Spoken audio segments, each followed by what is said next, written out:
False alarm that wrongly said a ballistic missile was approaching Hawaii. It was a false alarm blamed on human error, but the panic that resulted begs the question, what should you do in the event of an attack? Here's Stephen Fabian.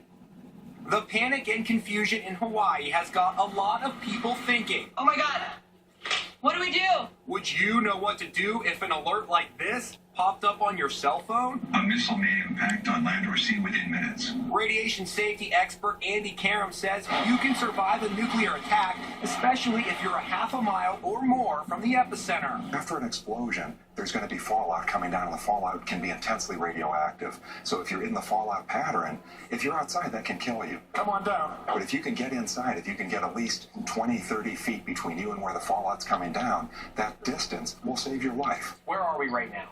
Right now, we're in the basement of a big building, and we're close to the center of that building, so as far away from the exterior walls and as far away from the roof as possible. You duck and cover tight against the wall this way. During the Cold War, U.S. citizens were instructed to duck and cover in the event of a nuclear blast, and that advice still holds true today. Being under a desk or a table or something like that can shield you from bricks or chunks of the ceiling that are coming down.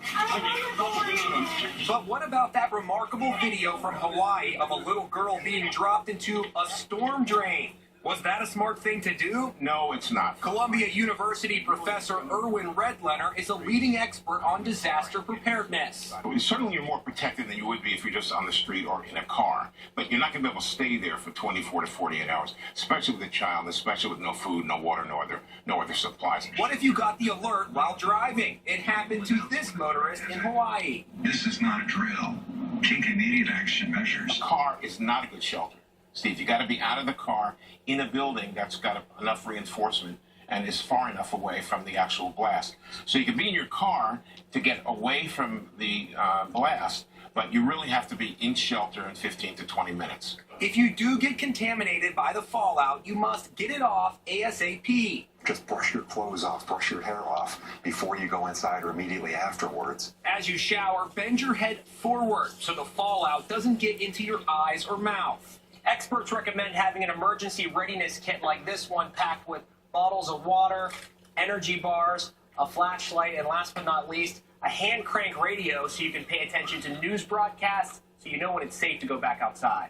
How long should we stay down here? It really depends. It could be as little as 6 hours. It could be as much as 2 to 3 days until the radiation decays to the point where it's safe to leave. Thank goodness the alert in Hawaii turned out to be a false alarm. Someone pushed the wrong button.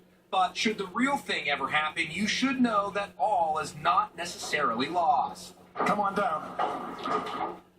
An expert at the global think tank, the Institute for Strategic Studies, puts the risk of nuclear war at about 50-50. Now on